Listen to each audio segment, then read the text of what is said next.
Ya, Assalamualaikum warahmatullahi wabarakatuh. Selamat siang di jam sekarang. Selalu Om Swastiastu, Namo Buddhaya, salam kebajikan.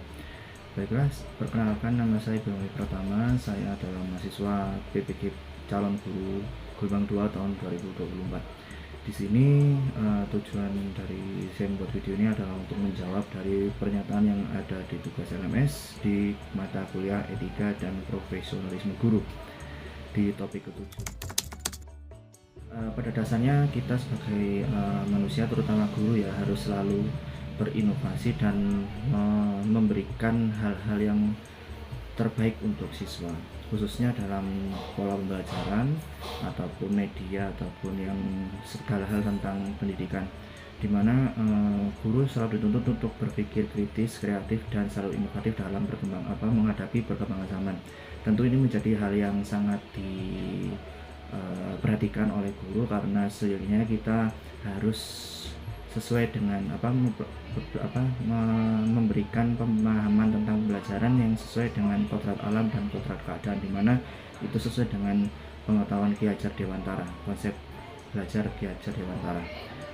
Tentu itu sangat mempengaruhi ya untuk hal tentang sisi kreativitas dan inovasi dari seorang guru, itu sangat berpengaruh kepada pembelajaran di kelas. Oke, jika kembali ke ingat masa saya ketika masih sekolah dulu di SMA, ketika waktu kelas 12 di mata pelajaran sejarah peminatan, untuk memenuhi kriteria penilaian akhir tahun, pada saat itu guru saya itu memberikan arahan untuk membuat sebuah video, di mana video itu harus menjelaskan tentang sejarah lokal. Ini sesuai dengan materi sejarah kala itu, yaitu tentang sejarah lokal. Dan waktu itu guru saya meminta saya dan teman-teman untuk membuat video.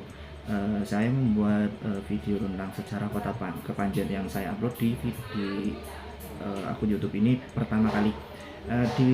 Ketika itu memang video saya sangat sederhana dan memang riset yang dilakukan belum begitu efektif, walaupun saya menganggap bahwa itu adalah sebuah terobosan yang mutakhir waktu itu ya. Memang karena ketika saya SMA saya belum pernah ada atau belum ada guru yang menerapkan project based learning. Itu saya bisa kategorikan sebagai project based karena tujuannya adalah membuat video. Dan hasil yang didapatkan oleh saya dan teman-teman itu sangatlah baik ya. Kami jadi lebih tahu bagaimana caranya membuat sebuah video. Kami tahu tentang sejarah lokal yang kita miliki di Kepanjen dan segala hal tentang teknis-teknis bagaimana sinematografi dan yang lain-lainnya. Dan itu menjadi salah satu hal yang mendorong saya untuk berinovasi, khususnya di pembelajaran di kelas. Saya pernah menerapkan konsep project base ini juga projectnya berupa video, dan itu lumayan berhasil ketika saya sudah terjun di dunia pendidikan. Tingkat kreativitas ini sebenarnya kalau secara tolak ukur tidak ada batasnya. Kalau saya bisa beropini tidak ada batasnya, asalkan sesuai dengan kebutuhan ataupun yang dibutuhkan, ataupun ya tadi kodrat keadaan dan kodrat zaman tadi. Contoh, kalau di zaman saya itu memang sesuai dengan kodrat zamannya, yaitu sedang lagi boomingnya vlog, sedang boomingnya dokumenter, itu mungkin masih relevan. Tapi kalau sekarang kan sudah berbasis IT yang lebih maju seperti AI ataupun AR ataupun VR itu. Nah, itu menjadi landasan bagi kita ya, seharusnya bagi guru untuk bisa bertransformasi dari yang sebelumnya video saja ke hal yang lebih modern ataupun yang lebih masa kini seperti AR tadi, ataupun augmented reality atau virtual reality. Nah, dari situ kita bisa membayangkan bahwa tidak ada batasan dari sisi kreativitas atau inovasi. Setiap kreativitas dan inovasi itu akan selalu berkembang setiap waktunya. Oke, menurut pandangan saya ini sudah menjadi salah satu faktor yang mendukung atau mendorong siswa untuk meningkatkan minat dan motivasi belajarnya, karena siswa itu selalu kepo ataupun ingin tahu tentang sebuah perkembangan teknologi ataupun sebuah pembelajaran. Jika kita bisa kemas dengan sebuah inovasi ataupun model pembelajaran yang sangat kreatif, itu bisa menjadi faktor penting dalam proses pengembangan minat belajar ataupun menaikkan moral motivasi belajar siswa. Dan itu sudah terbukti dari beberapa pengalaman yang saya lakukan ketika mengajar. Transformasi seperti menggunakan metode yang baru ataupun yang meninggalkan metode lama seperti ceramah itu bisa meningkatkan motivasi belajar, dan setiap harinya itu siswa selalu menunggu untuk mendapatkan apakah saya mendapat materi apa ya nanti, apakah produk apa yang nanti dihasilkan gitu ya. Jadi itu menurut saya sudah menjadi faktor penting, salah satu faktor untuk menunjang motivasi belajar dan minat belajar siswa. Jadi mungkin dari pengalaman saya yang pernah saya lakukan itu, ketika siswa sudah tidak mampu untuk memahami sebuah konsep materi, maka ada banyak faktor yang bisa mempengaruhinya. Salah satunya mungkin dari sisi gurunya yang menjelaskan terlalu panjang lebar dan kurang bisa mengeksplor siswa untuk menemukan jawabannya itu sendiri. Ya walaupun guru tetap harus jadi fasilitator, tapi ketika metode itu sudah dilakukan secara terus menerus dan tidak ada perkembangan, maka itu menjadi masalah. Jadi siswa jadi kurang bisa memahami materi dengan baik ataupun kurang bisa mengekspor kemampuan dirinya dalam keterampilan seperti public speaking atau yang lain. Jadi kreativitasnya harus dimunculkan oleh setiap guru dalam hal membentuk model pembelajaran atau perencanaan pembelajaran yang bisa melibatkan siswa lebih jauh atau berfokus pada siswa atau student center. Ini jadi salah satu hal dalam proses kreativitas dan inovasi ya. Teknologi ini menjadi tokoh sentral, salah satu tokoh sentral selain si gurunya itu sendiri, dimana teknologi adalah sebagai alat untuk bagaimana guru itu bisa mengembangkan pembelajaran seperti atau sesuai dengan kebutuhan. Dulu mungkin kalau ketika saya masih SMA itu belum mengenal dengan Quizzes atau Edmodo ataupun Google Classroom, karena segala halnya masih berupa manual, yaitu dikemas oleh gurunya sendiri dan diramu oleh gurunya dan dicatat seperti sedemikian rupa. Sekarang kita menemui berbagai macam kemudahan teknologi yang membantu kita sebagai seorang guru untuk mengeksplor kemampuan siswa, terus mengembangkan kemampuan kita sendiri sebagai pengajar untuk bisa menggiring ataupun bisa membimbing siswa supaya menemukan bakatnya, bisa mengembangkan talentanya, bisa mengasah keterampilannya untuk bisa menjadi generasi penerus bangsa yang terbaik. Menciptakan lingkungan kelas yang mendukung, jadi di sini tidak hanya dari sekedar sarana dan prasarana ya, tapi menciptakan kondisi kelas yang kondusif, siswa yang tertib, teratur, dan sesuai dengan apa yang ditata tertibkan di lingkungan tersebut. Jadi masing-masing sekolah terkadang memiliki tata tertib yang berbeda, tapi saya rasa hampir sama semua, seperti kelas yang harus rapi, tidak ada siswa yang saling mengganggu ataupun jahil gitu ya lah. Itu yang menjadi salah satu hal yang mungkin menurut saya menentukan kelas yang kondusif, karena dimana kelas yang nyaman itu bisa mendorong siswanya untuk bisa belajar dengan serius dan bisa menggali potensinya lebih dalam lagi.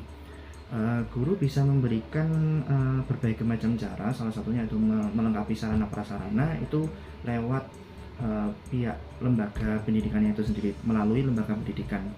Bukan berarti guru tidak bisa terlibat dalam proses pengembangan belajar di kelas. Itu guru juga penting atau menjadi orang yang bisa menunjukkan kontribusinya dengan memberikan masukan-masukan kepada lembaga pendidikan untuk bisa menciptakan lingkungan kelas yang nyaman.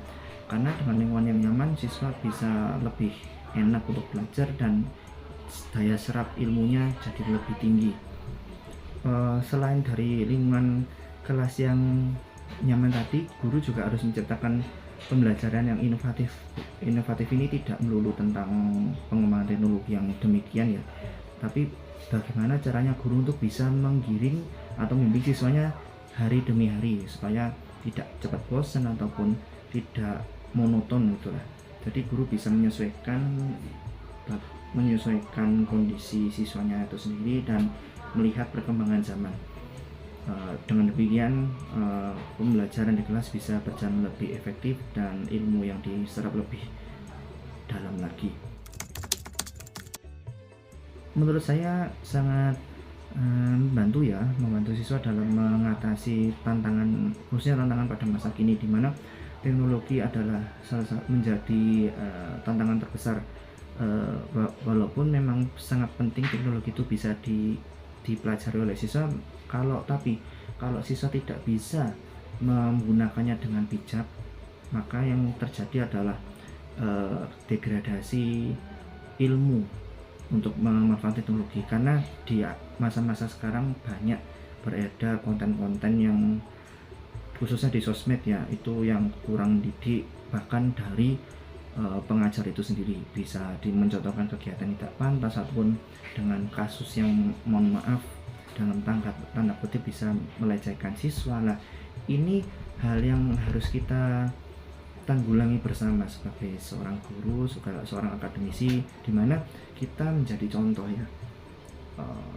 walaupun teknologi ini sangatlah penting dalam kehidupan pembelajaran atau kehidupan sehari-hari, kita sebagai guru itu harus bisa menyaring segala hal yang berkaitan dengan teknologi yang nanti kita implementasikan kepada peserta didik. Maka dengan itu peserta didik mampu menggunakan teknologi tersebut dalam hal yang baik saja. Bahkan teknologi tersebut dapat dikuasai oleh siswa dan menciptakan inovasi yang baru, melebihi inovasi yang sudah kita ciptakan pada masa kini. Saya rasa ini sudah cukup sebuah jadi potensi gitu ya, karena kalau saya sendiri sudah mampu mengetahui tantangan yang dihadapi pada masa sekarang, khususnya di bidang pendidikan, penggunaan teknologi dalam pembelajaran. Yang saya pahami lebih lanjut itu ketika menggunakan project based learning, itu tadi seperti yang saya katakan, membuat video ataupun memanfaatkan teknologi seperti platform website itu lumayan saya kuasai. Jadi saya berkeinginan untuk membuat sebuah inovasi yang mungkin berkaitan dengan video dan teknologi di website ataupun pengetahuan tentang artificial intelligence ataupun tentang augmented reality. Karena menurut saya siswa ini untuk mempelajari sesuatu kadang tidak bisa terjun langsung ke lapangan. Jadi siswa itu hanya membayangkan. Jadi itulah menjadi latar belakang saya untuk mengembangkan media ataupun model pembelajaran ataupun perangkat perancangan pembelajaran yang berbasis teknologi tadi. Misalkan saya berkeinginan untuk mengembangkan bukan VR ya, kayak AR ataupun augmented reality. Ini sebenarnya sudah dikembangkan di beberapa tahun yang lalu oleh beberapa senior saya di sarjana, dan dosen-dosen kami juga pernah melakukan pengembangan tentang augmented reality. Tapi saya ingin lebih mengembangkan di penggunaan di sisi siswanya. Siswa jadi memiliki bahan banyak ataupun sumber-sumber bacaan tentang bagaimana tempat yang mereka pelajari, misalkan candi ataupun tempat-tempat bersejarah. Itu yang ingin saya kembangkan untuk kedepannya. Ya, diharapkan dengan pengembangan hal ini siswa tidak harus ke lapangan, jadi bisa membayangkan tempat tersebut seperti apa dan apa saja yang di dalamnya, seperti kunjungan gitulah, seperti berkunjung ke tempat bersejarah. Itu tidak harus ke tempatnya ya, walaupun di YouTube banyak, tapi terkadang kita hanya mengetahui beberapa hal saja kalau hanya melihat di video YouTube, tidak secara kompleks. Itu yang menjadi harapan saya ke depan. Baiklah, untuk video yang bisa saya buat, saya ucapkan terima kasih atas kesempatannya, khususnya kepada Bu Khofif selaku dosen pengampu yang sudah membantu saya dan teman-teman PPG IPS untuk berproses untuk mengembangkan diri dan membimbing kami menjadi guru yang profesional. Saya berharap bahwa di masa depan nanti akan banyak generasi-generasi yang seperti kami dan seperti Bapak Ibu dosen yang senantiasa mau berjuang, senantiasa mau berkontribusi dalam pengembangan generasi muda di Indonesia. Demikian, itulah yang bisa saya sampaikan pada video kali ini. Kurang lebihnya mohon maaf. Assalamualaikum warahmatullahi wabarakatuh. Om Santi Santi Santi Om.